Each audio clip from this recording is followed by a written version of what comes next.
नमस्कार, मी पंजाब दत्त. आज आहे 10 जून 2025. तुम्हाला म्हटलं होतं ना आज मी पेरणी करणार आहे. तर आज मी पेरणी केली आणि काल कापूस देखील लावला, तिथे व्हिडिओ टाकले. आंबाला पाऊस सुरू झाला आहे आणि पाहू शकता आमच्या इथे जोरदार पाऊस सुरू झाला आहे. म्हणजे पेरणी जवळपास 16 एकर सोयाबीन पेरलेली आहे आणि 5 एकर कापूस कालच धुळीमध्ये लावून टाकला होता आणि त्याचे व्हिडिओसुद्धा टाकलेले. आणि आज देखील तुम्ही बघा, इंस्टाला एक व्हिडिओ टाकलेला आहे मी सोयाबीन पेरताना. तर पाहू शकता ही पाऊस देखील सुरू झाला. आणि परत एक सांगू इच्छितो की तांबडा आवाज देखील झाला, त्याचं देखील मी स्टेटस ठेवलेलं आहे आणि ते देखील इन्स्टॉल टाकलं.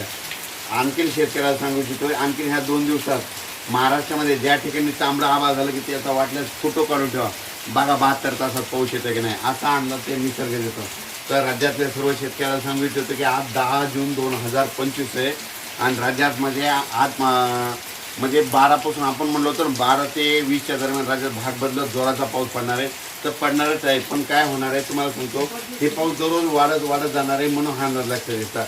पण आज योगायोगाने तुम्हाला एक सांगतो, आज मुद्दामून दिवसभर सकाळी 7 वाजल्यापासून ते आम्ही 4 वाजेपर्यंत सोयाबीन पेरली आणि हे पाऊस देखील पडला. आमच्या गावाच्या सर्व शेतकऱ्यांनी कापसं देखील लावून टाकले, धूळ पेरणी केलेली आणि त्यांना हे पाऊस जीवदान ठरलेला आहे म्हणून हा अंदाज लक्षात येतात.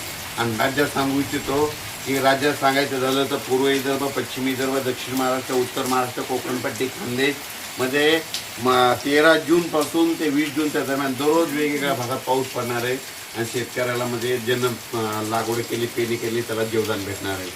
अचानक वातावरणात बदल झाला तर लगेच एक स्थितीला जाईल. धन्यवाद. राज्यातल्या सर्व शेतकऱ्याला सांगू इच्छितो की आज आहे 10 जून.